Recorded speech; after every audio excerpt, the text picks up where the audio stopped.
Assalamualaikum warahmatullahi wabarakatuh. Selamat malam. Kita bersua lagi pada malam ni. Seperti mana malam-malam sebelum ni, anda bersama dengan saya, Zaidi Ismail, jurutera forensik kewangan anda, dalam sembang sempena ramai kena duduk rumah COVID-19 ni. Jadi sementara kita tunggu para penonton atau para peserta malam ni untuk turut serta dalam FB Live saya malam ni, so kita bagi sedikit ruang dan masa untuk mereka lah. Okay. So sementara tu saja nak tanya khabar, semua dah okey ke? Boleh dengar suara saya dengan jelas? Kalau siapa yang boleh dengar suara saya dengan jelas, sila bagi thumbs up thumbs up. Sebab kalau saya buka saya punya phone ni sekarang kan dia berganda-ganda pula bunyi dia kan. Jadi saya perlukan bantuan anda lah. So boleh dengar suara saya jelas, tolong bagi thumbs up. Tolong just klik thumbs up kat situ yang warna biru tu. Okay, boleh dengar? Alright, cun. Alright. So sementara kita tunggu yang lain, seperti yang saya janjikan, setiap 8.30 malam bersama dengan saya, Zaidi Ismail, jurutera forensik kewangan anda. So kita akan sembang-sembang bicara tentang kewangan sempena RMO, okay, Restricted Movement Order ni, ataupun perintah kawalan pergerakan ni. Jadi daripada tak buat apa malam-malam kan, so 8.30 hopefully boleh luangkan sedikit masa dengan saya lah. Okay, bukan nak kena bayar pun, free je kan. Saya pun consider macam bosan-bosan juga. Adalah benar benda lain nak kena buat, tapi memikirkan bahawa ramai yang di luar sana memerlukan perkongsian ilmu. Jadi saya terpanggil lah untuk buat live. Okay, dari satu live ni seronok sikit, dapat feedback terus. Jadi bagi yang baru mengikuti, macam biasa minta tolong like, share, tag sesiapa yang anda rasakan perlu tahu tentang live malam ni. Sebab malam ni kita ada topik yang agak menarik. Kita nak bincangkan tentang bantuan COVID-19. Okay, pro dan con dia. Nak ambil ke tak nak ambil? Okay, so itu tajuk daripada malam ni. So bantuan COVID-19, okay, pro dan con, nak ambil tak nak ambil. Okay, Cik Syukri Ismail bertanyakan kepada saya, selamat malam tuan. Selamat malam. Okay, saya harap semua sihat-sihat. Alhamdulillah. Okay, jadi sementara tunggu yang lain ni, kita kena bagi-bagi sikit masa lah. Okay, saya kalau reach viewer tu, nombor tu cecah dalam 100 kan, saya baru kita start lah. So bagilah Chan, kalau tidak nanti kan tiba-tiba dia orang masuk, ada yang masuk lambat sikit, tahu-tahu dah tertinggal kapal ke apa kan. Jadi kita bagilah masa sikit, 2-3 minit, kita sembang-sembang sikit sebelum kita mula. Jadi sementara tu tolong klik like, tolong klik tag kenalan yang anda rasakan perlu join kita pada malam ni, atau perlu tahu tentang kewujudan FB Live ni. Tolong, okay, saya tak minta anda bayar duit kat saya cuma minta anda share sebanyak yang boleh tentang kewujudan video live kita lah. Okay, saya akan buat video live ni setiap jam 8.30 malam. Saya cuba jadi punctual, okay, tapi kadang-kadang biasalah terlewat sikit kan. Tapi saya akan cuba punctual lah.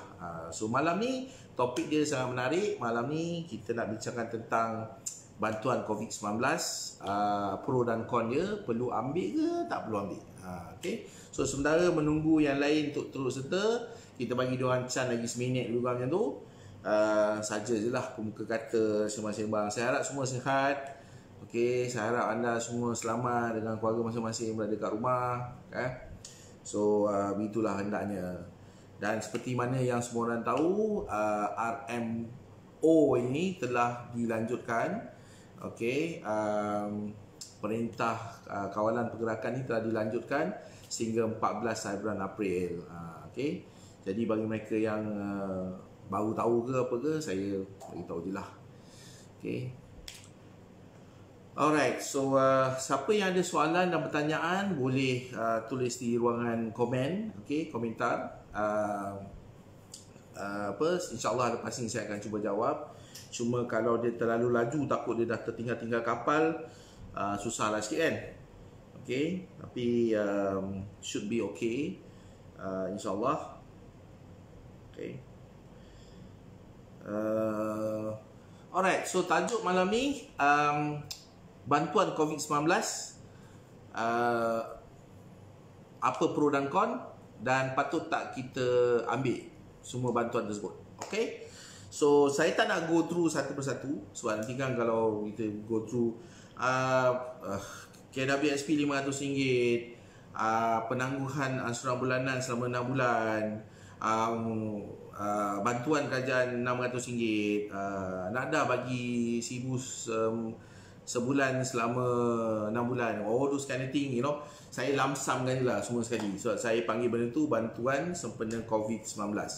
Okay, kalau kita nak pergi satu-satu, ni payah kan, panjang cerita lah, 2 jam pun tak habis cerita dia. Okay, so pandangan saya, pandangan saya tentang bantuan yang diberikan oleh kerajaan ni, tak kira lah bantuan yang mana satu, dia ada dua lah. Bagi saya dia pecah pada dua kategori. Kategori pertama adalah kategori yang berbentuk pendapatan. Kategori yang berbentuk penggantian pendapatan atau bantuan dari segi pendapatan. Seperti contoh bantuan RM600 sebulan untuk sara hidup, lepas tu NADA bagi RM1,000 untuk 6 bulan, you know. Lepas tu ada pihak zakat membagi, benda-benda macam tu yang berbentuk pendapatan, bentuk pendapatan, termasuklah juga KWSP yang RM500 tu. Itu satu kategori. So itu satu kategori which is penggantian pendapatan ataupun bantuan sara hidup lah untuk pendapatan. Ianya tidak melibatkan perbankan. Ianya tidak melibatkan perbankan. So maknanya kalau kita ambil benda tu, dia tak terjejas dari segi kita dengan bank, dengan kata lain, kita dengan bank. So itu antara macam kita dapat derma lah lebih kurang. Biarpun ada sebahagian ni bukanlah derma, sebahagian ni duit kita juga kan. Macam KWSP account 2 tu adalah duit kita lah.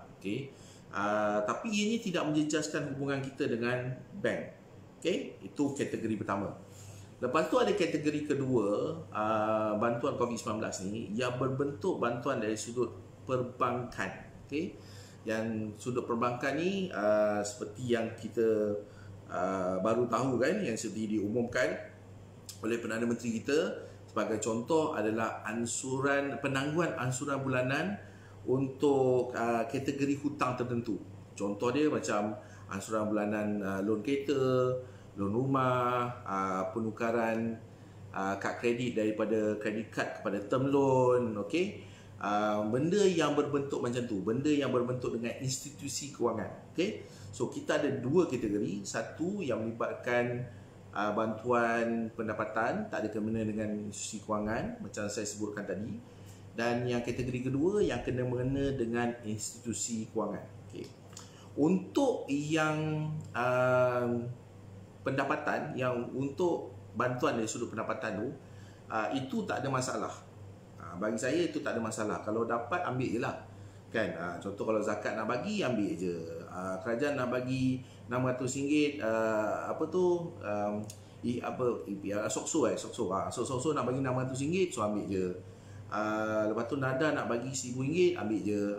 Benda tu tak jadi masalah. Kalau anda layak, anda ambil.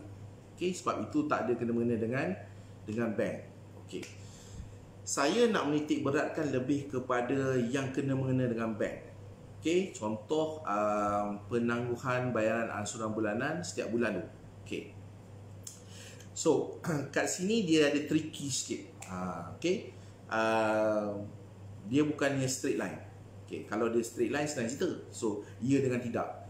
Tapi dalam konteks ni dia ada tricky sikit lah. So kita kena hati-hati sikit. Secara umumnya semua penangguhan ni, secara umum semua penangguhan ni bagus. Sebab kita kurang terbeban untuk bayar bulanan selama 6 bulan. Now, yang menjadi tanda soal bagi saya lah, kenapa 6 bulan?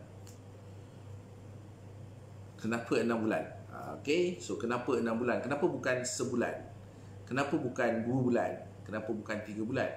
Sebab kalau disebut 6 bulan, so nampak gayanya apa yang kita hadapi ni, apa yang kita sedang hadapi ni, macam kerajaan dah anticipate yang ianya akan jadi prolong. So dengan kata lain, dia macam dah jangka benda ni akan berlaku agak lama. Okay, so tekanan dari sudut ekonomi kita bakal rasakan lama. So bukan setakat sebulan dua, tapi mungkin 6 bulan. Okay, jadi alang-alang dia bagi pelepasan selama 6 bulan. Itu pendapat peribadi saya. Sebab kita kena tengok yang tersirat juga. Okay, dia tak boleh just straight line macam tu. Okay, jadi kalau dalam tempoh 6 bulan ni kita tak ada penggantian pendapatan yang lain selain pada harapkan bantuan daripada apa yang kerajaan bagi ataupun harapkan bantuan daripada segi penangguhan ni, saya boleh katakan kebanyakan orang will be screwed. Okey, kebanyakan orang akan susah gila nanti. Okey, so keadaan ni kena hati-hati. Okey, macam saya sebut tadi, secara umumnya pendapat saya, so apa bantuan yang diberikan dalam konteks COVID-19 ni dia bagus, tapi kena hati-hati. Yang 4 pendapatan tadi tak ada masalah. Okey, yang zakat nak bagi, yang SOKSO nak bagi, yang NADA nak bagi, you keluarkan KWSP 500 tiap bulan, itu okey. Okey, sebab dia tak ada kena dengan perbankan. Tapi yang lagi satu tu, yang penangguhan ansuran bulanan tu, part tu kena hati-hati. So pertama sekali ialah the underlying context tu, kenapa 6 bulan. Okey. Yang kedua pula, sama ada patut tak kita ambil tak ambil. Okey, ni bergantung pada keadaan dan situasi masing-masing. So benda ni tak boleh pukul rata dekat semua orang. So yang pertama tadi tu boleh pukul rata dekat semua orang. Okey, ada boleh ambil sebab dia tak ada bagi kesan sangat terhadap kita punya perbankan Okey, terutama bagi mereka yang ada hutang. Tapi yang nombor 2 tu kena hati-hati sikit. Okey, sebab apa? Sebab kalau benda ni menjadi prolong dan kita tak ada penggantian dari sudut pendapatan untuk satu jangka masa yang agak lama, contoh dia kalau anticipate selama 6 bulan, we are screwed. Okey, siapa yang tak ada replacement income ni memang masalah besar bagi dia. Sebab dia tak boleh hidup dengan hanya tak bayar duit bank. Sebab tak bayar duit bank satu hal. Okay, tapi kalau you tak ada source of income masuk, you tak ada penggantian pendapatan, you masak. Okay, so part tu kita kena tengok lah. Okay, so apa yang saya masukkan tadi dengan hati-hati dan benda ni tak boleh pukul rata. Jadi kita kena kira, okay, setiap individu ni berlainan. Okay, setiap individu berlainan. Jadi kena kira ikut situasi masing-masing. Okey, saya tak boleh buat kiraan khusus untuk setiap orang sebab setiap orang situasinya berbeza-beza. Okey, saya cuma boleh bagi general description. Okey, so go forward with caution. Okey, so bergerak ke depan dengan berhati-hati. Okey, so saya cadangkan langkah yang perlu anda ambil ialah pertama, kira dulu. So apa benda nak kena kira? Pertama sekali nak kena kira komitmen yang anda sedang hadapi sekarang. So bayar duit keretanya berapa sebulan, bayar kredit cardnya berapa sebulan, okey, bayar rumah berapa sebulan, okey. Semua komitmen ni kena kira dulu. Buat dalam Excel ke, tulis atas kertas kosong ke, okey. Senaraikan. So senaraikan baki hutang dia, senaraikan ansuran bulanan dia, senaraikan tempoh hutang yang you kena settle lagi. Okey. Selain daripada tu, take stock. Okey, take stock dekat sini bermaksud you kena senaraikan semua tunai yang you ada di tangan. Sama ada dari sudut simpanan, so sama ada daripada sudut barang berharga, sama ada daripada sudut harta yang you miliki. So you kena senaraikan dan nilaikan, letak dekat satu kolom. Okey, then baru mula buat kiraan. Okey, berdasarkan apa yang ada, berdasarkan asset class yang ada, tunai yang ada. Okey, kalau keadaan begini diteruskan untuk 6 bulan lagi akan datang, persoalan dia, can you survive dengan bayar komitmen sedia ada macam biasa? Okey, that's number 1. Kalau persoalan dia, ya boleh survive macam biasa dan saya tak terjejas dengan keadaan sekarang, sebab apa pun berlaku, biarpun kiamat, gaji saya tetap masuk sebagai contoh. Okay, then you are set. Okay, jadi kalau you ambil bantuan yang diberikan, contoh moratorium yang 6 bulan ni, so itu you boleh jadikan sebagai modal untuk tambah harta akan datang. Got it? Sebab you punya aliran tunai tak terjejas, you punya source of income tak terjejas. Okay? Sebab you dah kira siap-siap. Okay, you tengok ini apa yang saya ada, ini saving yang saya ada, ini harta yang saya ada, ini semua pendapatan saya ada. Okay, dan ini bantuan yang saya boleh dapat. Okay, so benda ni akan jadi satu advantage untuk golongan macam ni, untuk gunakan duit tu sebagai modal untuk dia tambah harta akan datang. Okay, ni satu golongan sebab tu saya kata tadi you kena kira. Saya bagi ni very generalization saya tak boleh bagi specific individu. Saya cuma boleh bagi general dalam golongan-golongan tertentu. Okey. Golongan kedua pula, bila dia kira, okey, dia tengok macam oh crap, saya punya kehidupan tak berapa stable, pendapatan saya bergantung pada banyak faktor lain, okey. Mungkin saya hilang pendapatan tapi pasangan saya pendapatan dia okey, stable, okey. So untuk golongan yang macam ni, okey, bantuan seperti notarium tadi tu boleh digunakan untuk melangsaikan hutang kecil yang boleh dilangsaikan sekarang. So dengan kata lain, you buat concentrated effort, okey. Dengan kata lain, you buat, kalau teknik saya panggil benda ni stoozing lah, okey. So dengan kata lain, okey, ada kereta tak payah bayar, ada rumah loan tak payah bayar, okey, credit card saya dah convert jadi pada term loan, okey, lepas tu saya ada hutang kecil, okey. So benda-benda ni saya dah ada senarai tadi, macam saya sebutkan tadi. Okey, saya akan kira bulanannya berapa dan saya akan tengok baki hutang terkecil. So saya kira semua cash flow saya, total saving yang saya boleh dapat daripada cash flow tersebut. Kalau boleh melangsaikan baki hutang terkecil, okey, yang mempunyai ansuran bulanan besar, saya akan langsaikan dulu hutang. So dengan kata lain, golongan kedua ni, so duit dia tu dia boleh guna untuk langsaikan hutang dulu. Kenapa? Sebab dia dah kira ROI-nya lebih tinggi, yang pertama. Okey, kedua, dia mungkin satu pendapatan mungkin tak ada, tapi satu lagi pendapatan mungkin ada dalam isi rumah. So dia berada dalam keadaan situasinya okey. Dia punya saving tu still boleh maintain untuk 6 bulan akan datang, tapi dia nak mengurangkan komitmen untuk 6 bulan akan datang. So duit tu dia boleh guna untuk langsaikan hutang kecil. Okay, faham Itu golongan kedua.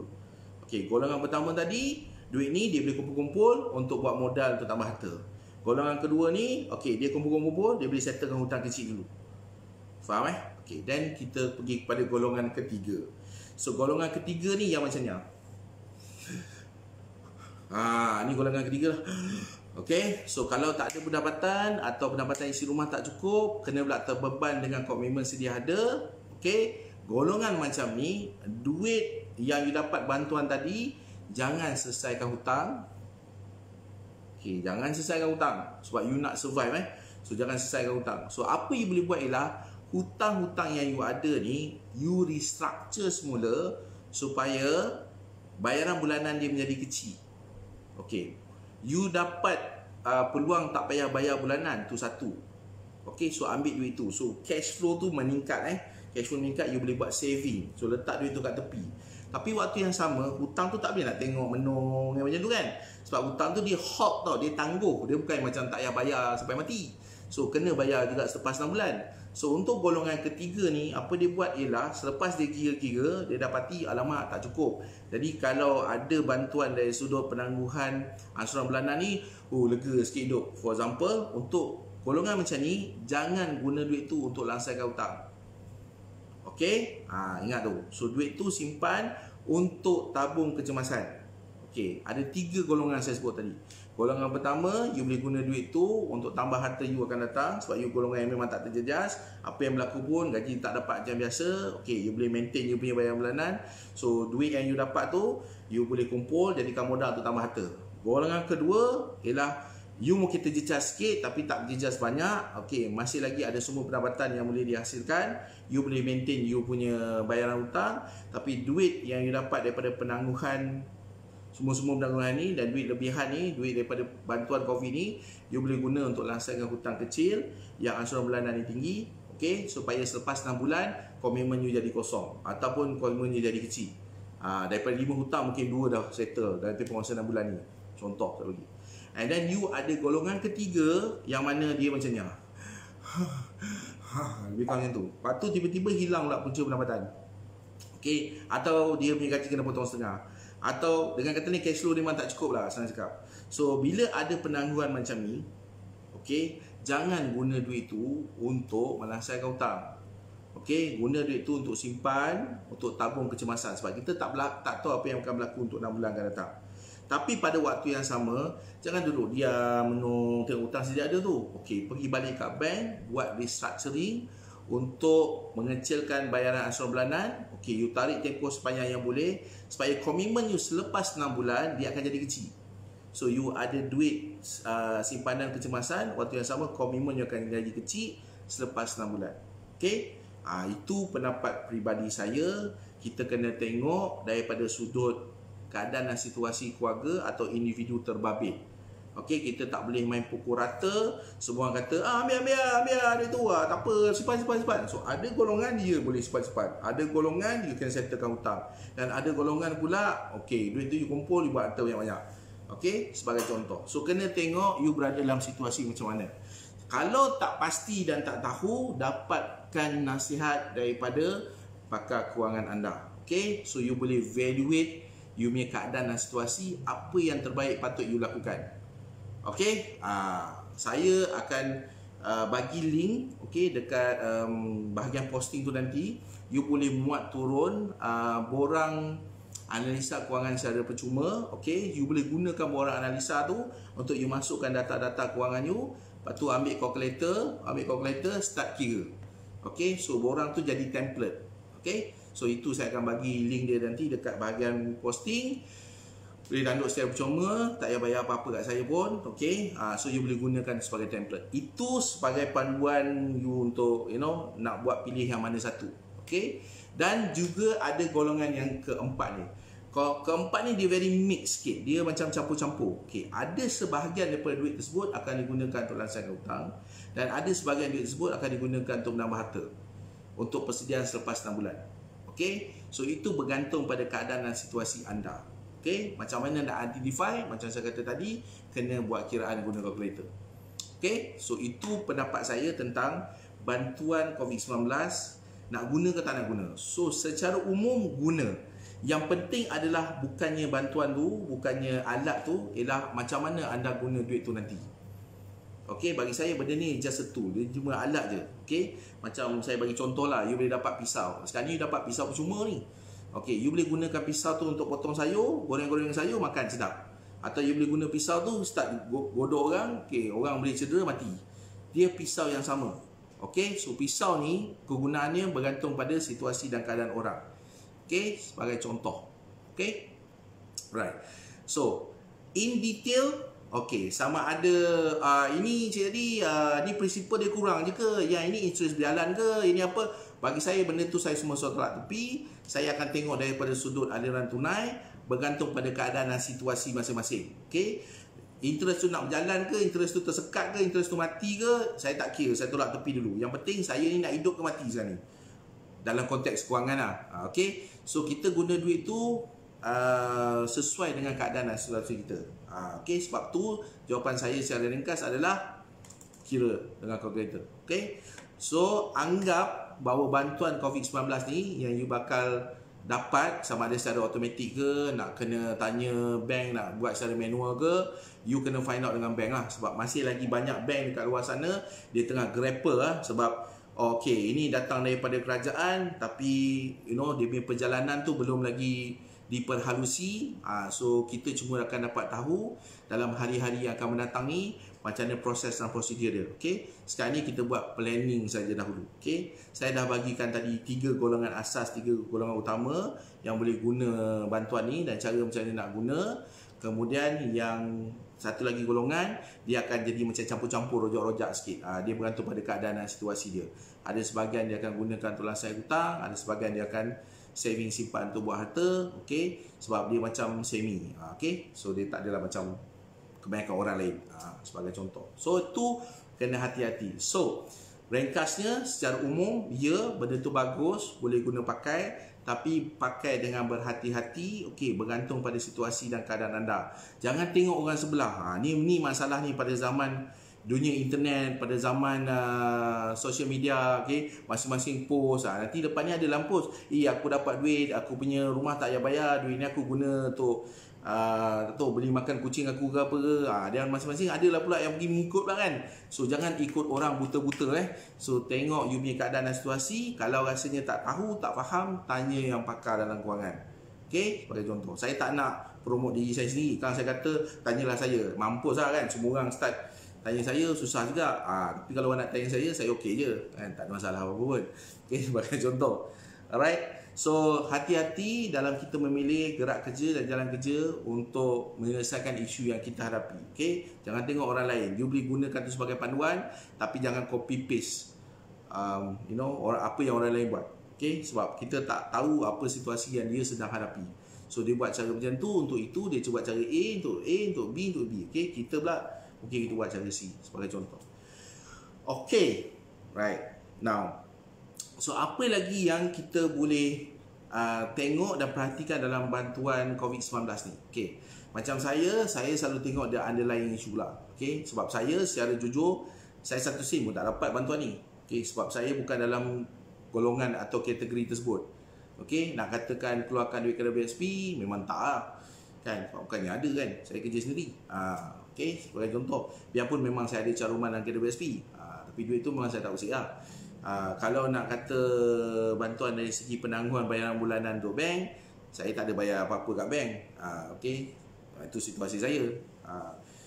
Isteri saya cerita lain, dia nanti dia boleh apply lah untuk penangguhan bank. Okey, saya tak ada. Okey, kalau nak kata dapat bantuan zakat, mungkin tak kan jawapan dia. So situasi saya agak berbeza daripada kebanyakan orang. Sebab tu saya kata tadi, kita tak boleh tengok orang lain. Okay? Kita kena tengok diri kita sendiri. Saya cuma boleh bagi panduan asas saja. So bagi mereka yang nak secara detail, saya letakkan di bahagian posting, link untuk anda muat turun borang analisa kewangan. Anda boleh muat turun borang analisa kewangan, boleh isi siap-siap, guna kalkulator dan start kira. Kalau tak faham, tak apa, boleh bertanya. Okay? Now, itu cerita pasal bantuan COVID-19. Okay? Siapa yang dah terlepas kapal ni, lepas ni boleh tengok daripada awal. Okay? Sebab saya dah mention tadi, ada dua golongan pula. Ada dua kondisi bantuan ni. Satu yang tak melibatkan perbankan, okay, which is bantuan sara hidup dan sebagainya. Okay, dan satu lagi yang melibatkan perbankan. Okay, so siapa yang terlepas kapal, tolong tengok video ni daripada awal. Alright, saya nak minta tolong bagi mereka yang sedang menonton ni, okay, sebab saya tengok jumlah tontonan pun dah meningkat. Okay, nak minta tolong sangat-sangat, tolong tag, like dan share video ni. Okey, saya minta itu je. Saya bukan minta orang bayar ke apa-apa. Okey, saya buat sesi ni setiap malam, ikhlas daripada saya untuk bantu mereka yang tak berapa faham dalam situasi sekarang, terutama berkenaan dengan kewangan.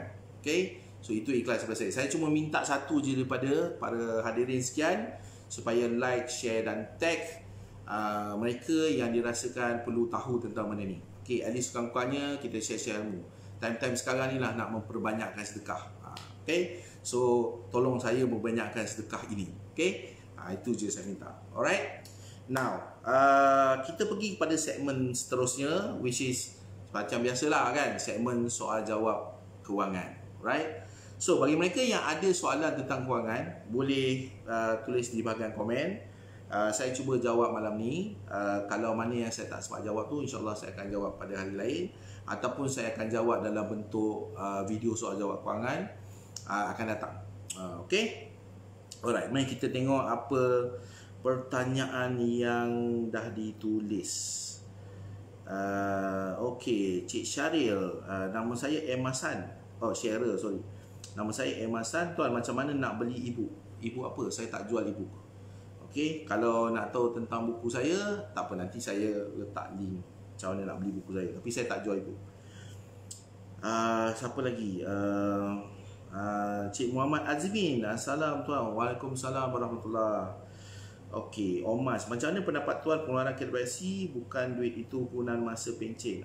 So macam saya sebutkan tadi, ada dua kategori bantuan. Satu yang merupakan bantuan sehari hidup. Okey, contohnya daripada SOXO, daripada NADMA, daripada penggunaan KWSP. Okey, benda tu tak menjejaskan kita punya perbankan, dengan kata lain. Okey, yang lagi satu, yang bantuan satu lagi lah penangguhan bayaran bulanan, itu bakal menjejaskan kita punya perbankan, for example. Sebab tu kena hati-hati. Now, menjawab soalan tentang adakah duit tu untuk guna masa pencen, ia bergantung sebenarnya. Kalau kita guna duit tu, kita sekarang memang tak ada duit, dan itu je lah duit yang kita ada, kenapa tidak? Tapi kalau kita masih ada duit, okey, dan kita tak terlibat pun dalam situasi macam ni, biar je lah duit tu dalam KWSP, tak ada masalah pun. Atau kita keluarkan untuk jana lebih banyak pendapatan atau harta menggunakan wang tersebut. Macam saya sebutkan tadi, kan ada 4 golongan yang terkena dalam situasi macam ni. Satu golongan ni dia akan guna duit tu untuk tambah harta dia, satu golongan ni akan guna duit tu untuk selesaikan hutang dia, satu golongan akan gunakan duit tu untuk buat tabungan kecemasan dan untuk sara hidup dia, dan ada satu golongan lagi is a mix, dia campur-campur. Okey, so dia bergantung pada keadaan dan situasi anda. Sebab tu saya kata tadi, kena kira dulu, guna calculator. Okey, Cik Muhammad Helmi tanya, adakah prinsipal dan interest akan ditangguhkan atau prinsipal sahaja? Jawapannya prinsipal sahaja, interest tu masih lagi berjalan. Okey, sebab bank dia tak nak rugi dalam situasi macam ni. Pokok tak nak bayar tak apa, itu bunga kena bayarkan dulu. Okey, itu bank. Okey, prinsip dia semua bank kat dunia ni, prinsip asasnya prinsip Yahudi lah, macam mana pun. Okey, kita lah kena pandai manipulate. Alright. Saya ada kongsikan satu situasi atau satu keadaan dekat posting personal saya pada petang tadi, yang mana salah seorang ahli mentoring 1 juta saya, kita orang discuss tengok daripada dia punya situasi, dan lepas bincang-bincang, okay, so kita boleh twist and restructure sikit dia punya kewangan. So daripada contohnya, daripada dia kena bayar loan rumah sewa dia untuk lagi 25 tahun ke apa tak, so kita boleh condense semua tu, boleh selesaikan 3 biji rumah sewa dia dalam tempoh masa 6 bulan. So bagi saya, if you can beat the system, why not? Okay, itu tujuan utama dia, betul tak? So orang bagi kemudahan, kita kena pandai, memaksimalkan kemudahan tersebut untuk kita punya advantage, kita punya kelebihan. Okay, so itu boleh tengok dekat posting personal saya lah. Okay, so apa lagi soalan? Salam tuan, waalaikumsalam warahmatullahi. Okey, Muhammad Azimin, kita restructure loan tu macam refinance lah. Okey, dia bergantung pada bank. So ada bank dia panggil benda tu refinance. Kalau saya panggil benda tu menjual hutang. Okey. Apa lagi? Hamba bercerita. Okey, terima kasih tuan untuk sharing ni, saya follow. Okey. Okey, Salih Azli tanya, paling bahaya nak belanja raya nanti. Penting guys, berhemah. Okey.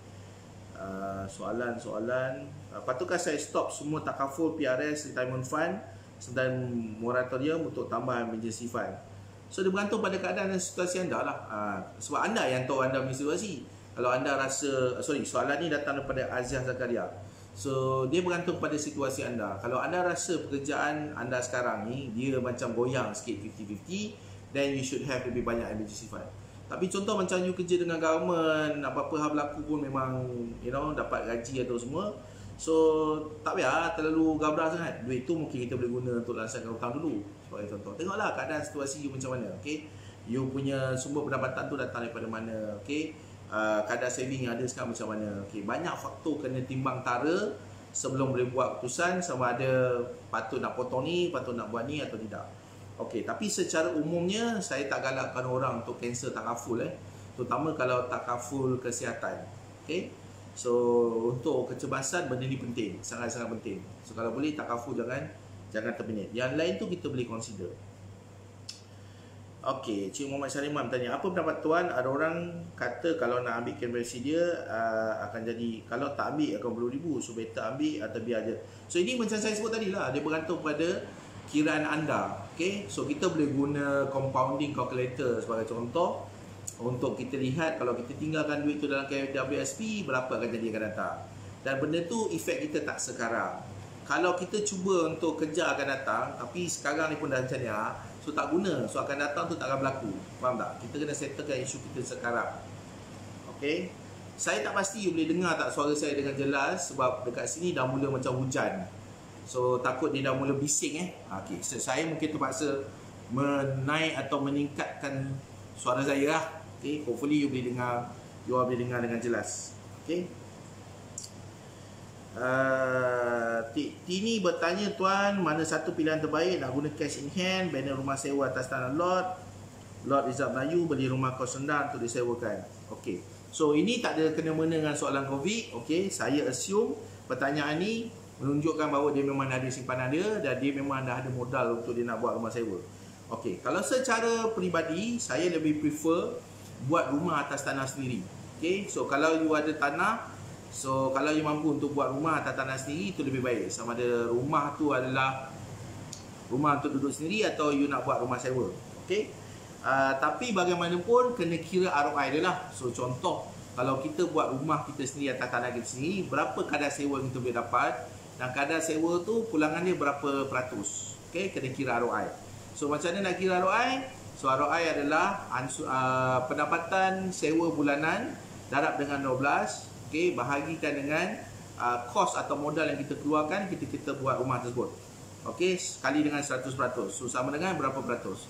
So itu kita bandingkan dengan kalau modal yang sama kita gunakan, kita boleh beli rumah lain, rumah yang dah siap, sebagai contoh rumah kos rendah ke, rumah medium cost ke, sebagai contoh. Berapa banyak rumah yang kita boleh beli dengan modal yang sama dan berapa penghasilan pendapatan sewa kita boleh hasilkan. So kira ROI tersebut pula. Jadi kita boleh bandingkan antara berdua. So mana ROI paling tinggi, itu yang kita pergi lah. Okay, kita buat berdasarkan ROI yang lebih tinggi. Okay. Wajah tanya, ambil metode tu interest jalan tak ke interest berganda? So interest tu dia tak berganda, interest tu cuma berjalan. So dengan kata lain, you punya kadar tempoh bayaran bulanan balik tu akan jadi panjang lah. Okay, kalau tak diselesaikan awal. Okay, interest ni boleh waive kalau you selesaikan awal. So dengan kata lain, you boleh dapat rebate bila kita selesaikan satu hutang tu awal. Okay. Cik Syazli bertanya, tuan, mengenai 6 bulan penangguhan bayaran oleh bank negara, so sebaik kita follow atau terus? Ini saya dah jawab tadi. Okay, tadi saya dah jawab. Boleh tengok video ni daripada awal. Okay, sebab itu yang saya bincangkan daripada awal-awal tadi kan. Okay, so selain itu ada soalan lain? Macam tak ada soalan. Ada soalan tak? Tolong kemukakan soalan sedang kita masih lagi ada masa ni. So kalau tak ada banyak soalan, so saya pun boleh, tak payahlah lama-lama kan kita buat sesi sharing ni. Okay, ada soalan tak? Tak ada soalan? Selalunya you ada banyak soalan.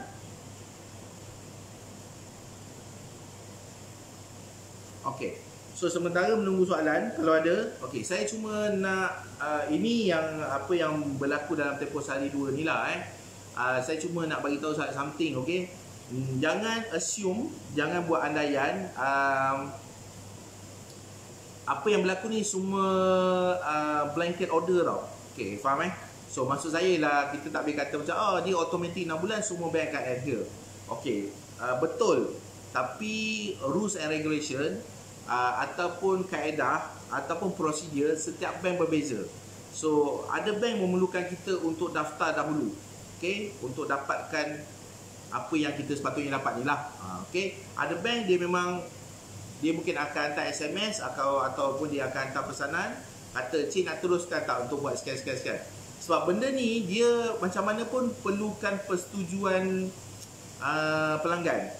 Okay, sebab biarpun namanya automatik, tapi persetujuan tu perlu. Sebab kita dengan bank tak nak akan berlaku apa-apa isu akan datang. Sebagai contoh ialah, dia buat secara automatik, tapi orang tu atau pelanggan tu tak nak buat. Sebagai contoh, dia kata, kenapa you pandai-pandai tangguhkan bayaran saya? Saya tak minta pun benda ni. Saya tak kisahlah kerajaan bagi atau tidak. So untuk itu, pastikan anda semak di bank anda. Okay, setiap bank mempunyai prosedur yang berlainan. So bank tak semua yang sama. Okay, generally yes, tapi each individual bank tu dia ada prosedur dia sendiri. So cadangan saya lah, semak, tak ada masalah pun. Okay, jangan buat andaian, tu bahaya. Okay, so kita kembali pada soalan. Personal loan macam mana tuan? Macam mana pula dengan personal loan? Saya pun tak faham. Apa pasal dengan personal loan? Okay. Wan Syaz bertanya, Assalamualaikum tuan. Wassalam. Baru join live, soalan berulang. Progressive payment, auto stop, home financing atau depend pada bank? Betul higher purchase, better follow auto stop. So macam saya kata tadi, benda ni kena semak balik dengan bank anda. Okay. Adakah SB loan juga termasuk dengan penangguhan ni? Ya, dia juga termasuk. Tapi macam saya kata tadi, semak dengan bank anda cara dan kaedah prosedur dia. Tuan, guna duit refinance tutup personal loan. Okey, saya kena menegaskan sekali lagi, walau apa pun yang anda buat dan lakukan, jangan, saya sebut 3 kali sebut, jangan satukan hutang. Okey, so you boleh kecilkan ansuran bulanan, you boleh kecilkan baki hutang, you boleh tarik tempoh hutang tu panjang untuk meningkatkan aliran tunai, tapi jangan sekali-kali satukan hutang. Kenapa? Sebab bila hutang, beberapa hutang disatukan, dia jadi satu hutang yang besar. Nak melangsaikan satu hutang yang besar tu agak susah akan datang. So lebih baik kita ada hutang kecil tapi banyak, sebab kita boleh langsaikan hutang kecil ni satu persatu. Okey? So saya dah sebut. Alright. So Cik Nas bertanya, membership urus insan semua hidup extend tak? Yang ni insyaAllah saya extend lah. Sempena extendnya RMO, saya pun extend kehadiran Rizal. InsyaAllah nanti saya akan buat posting berkenaan dengan hal tersebut. Tak payah risau. Okay, insyaAllah. Okey, Cik Muhammad Syariman bertanya, loan kad kredit untuk COVID-19 tak cover dalam penangguhan kan? Okey, dia tak cover dalam penangguhan. Kad kredit masih kena bayar. Tetapi kita boleh tukar kad kredit kepada term loan. Jadi bila dah tukar jadi term loan, kita boleh panjangkan tempoh, kita boleh kecilkan ansuran bulanan. Okey, bila dah kecil ansuran bulanan, duit tu macam saya kata tadi, kumpul dulu, save dulu, kemudian tengok situasi masing-masing. Patut tak saya langsarkan hutang tersebut? Patut tak saya guna duit itu untuk buat simpanan kecemasan? Patut tak? Apa-apa je lah.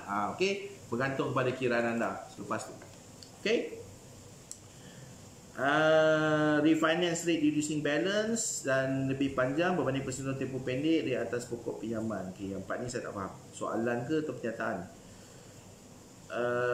Okey, Halmi Salih, okey tak Kuan kalau simpanan kecemasan dalam bentuk gold bar? Okey, persoalan dia sekarang ni, kalau dalam bentuk gold bar, kalau nak cairkan macam mana? Nak kena bakar dulu bau emas tu cair, betul guna ke, atau kita boleh cairkan instantaneously ke? Kalau semua Ahranu tutup, macam mana nak dapatkan duit daripada gold bar tersebut? Ke atau setiap kali kita kena pergi kedai, kena bawa kertas pasir. Bila orang tanya, "Cik, nak beli beras kampit ni berapa?" Beras kampit bersama dengan 0.00345 gram emas. So you bawa kertas pasir kecil-kecil macam ni. Ke macam mana? Itu you kena fikirkan lah. So sama ada nak simpan dalam bentuk emas ke simpan dalam bentuk lain. So part tu saya tak nak jawab. So saya nak you orang fikir. Okey, pendapatan tuan tentang future market tanah selepas 6 bulan. Dalam keadaan situasi sekarang ni, future market hartanah tu maksud dia apa? Harga bakal naik, harga bakal turun, harga mendata sama je macam sekarang. Ramai rumah terlelong ke apa cerita? So saya punya formula very simple.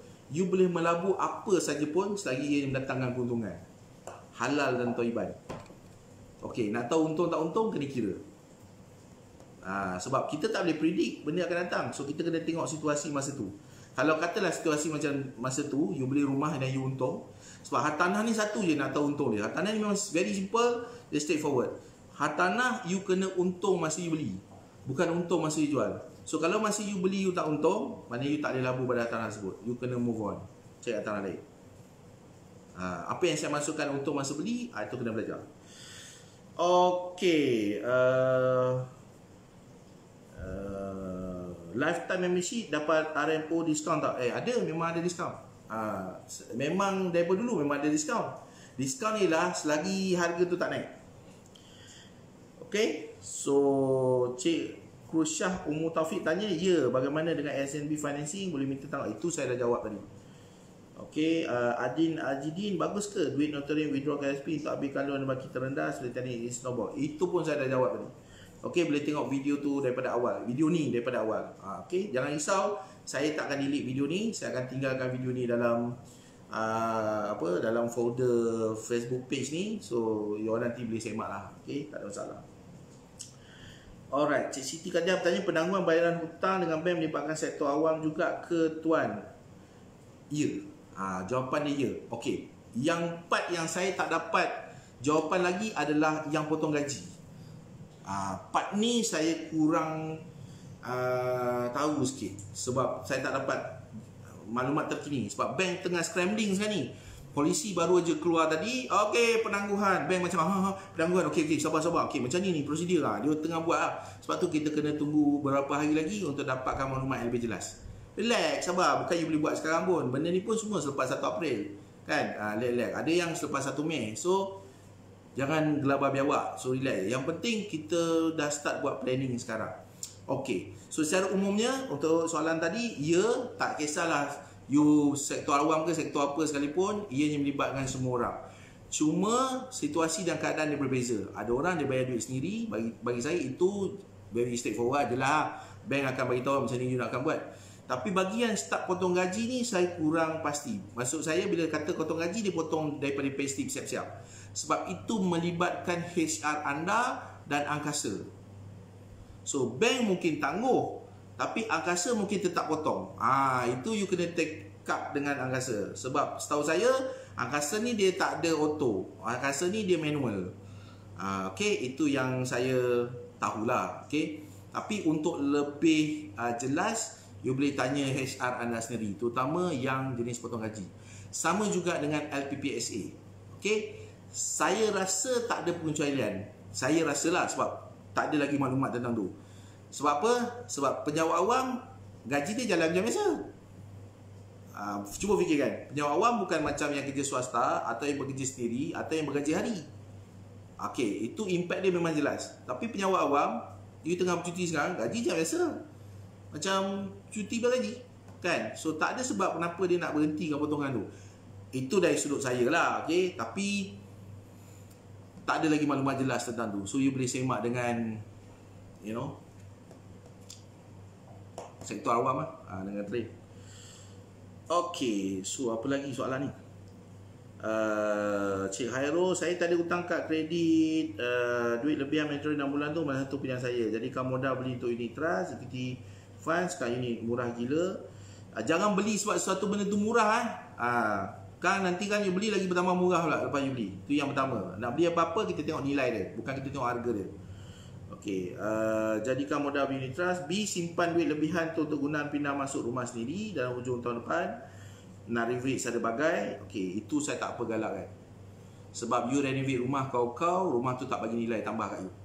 Kecuali hati seronok je lah. Okey, dari sudut kewangan, saya jawab ni sudut kewangan tau. Saya bukan jawab dari sudut hati yang perasaan. Sebab saya punya guidance atau panduan pakai kalkulator. Saya tak boleh pakai hati yang perasaan. Dan saya tak boleh main rasa-rasa. Okey, dalam kewangan dia tak main rasa-rasa, dia tak ikut hati. Dia ikut kalkulator. Okey. So untuk orang yang ada dah beli rumah, nak masuk rumah sendiri ke, tolong jangan guna duit yang you bakal dapat ni untuk renovate rumah kau-kau Sebab nanti kalau berlaku apa-apa kecemasan, kan, you tak dapat duit tu. Duit tu dah tertanam dalam batu dalam rumah you. You faham tak?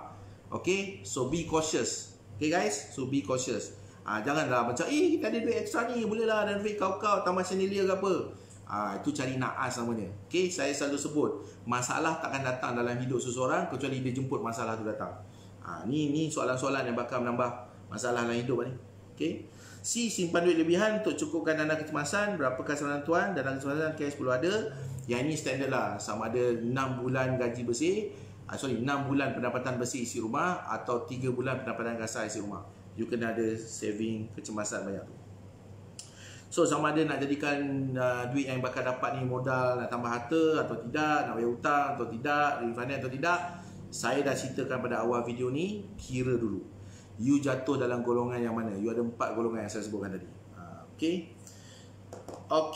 Cik Nah bertanya, jika company offer VSS, umur pun dah 40, okey ke ambil? Okey tak okey ni berdasarkan banyak faktor. Kalau contoh saya bagi, syarikat offer VSS. Kalau you tak ada skill, kan, jadi 5 modal. Kalau you salah satunya you tak ada pengetahuan dan skill. So cari pengetahuan dan kemahiran dulu. Sebab nanti kalau tidak, bila you VSS, you nak buat apa? Jangan dah tunggu VSS baru nak cari. Cari sekarang sebelum VSS. Itu yang pertama. Kalau belum ada, cari dulu VSS yang kemudian. Kalau benda tu semua dah ada, itu tak ada masalah. You boleh ambil duit VSS dan gunakan kemahiran atau pengetahuan baru yang you ada ni untuk you further lah. Sama ada you nak berniaga ke, sama ada you nak bertukang ke, sama ada you nak kerja baru ke, sama ada you tukar bidang ke. Dia bergantung pada pengetahuan dan kemahiran baru yang you acquire sepanjang tempoh you tengah lepak-lepak ni. Okay, saya contoh lah. Ataupun sebelum tu. Okay, jangan tunggu dah VSS baru nak buat keputusan. Sakit tau susah ni.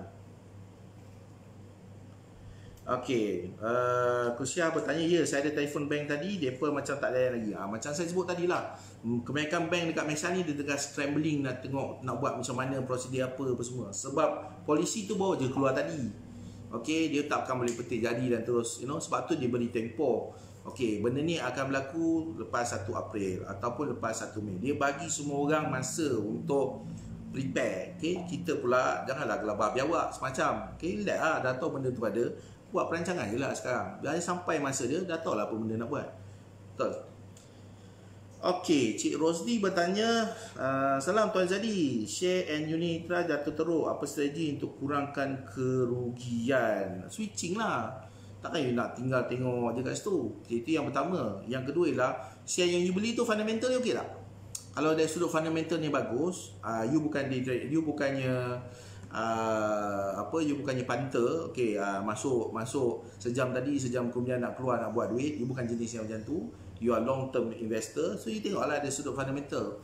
Kalau syarikat tersebut, okey, fundamental dia kuat, saham yang jatuh disebabkan oleh situasi dan keadaan sekeliling, cadangan saya ialah beli banyak-banyak. Sebab nanti bila dia rebounce, harga saham tu akan naik sebab fundamental syarikat tu kuat, sebagai contoh. Tapi kalau you beli ni sebab spekulasi lah, sebelum ni kalau itu naik, ni turun, ni naik, you memang masak lah. So jawapan saya, jual and switch. Okay, Tini bertanya, VSS kalau tuan ada bisnes lain okey, tapi kalau baru nak start bisnes macam tak ada galakan, just my sense. Betul.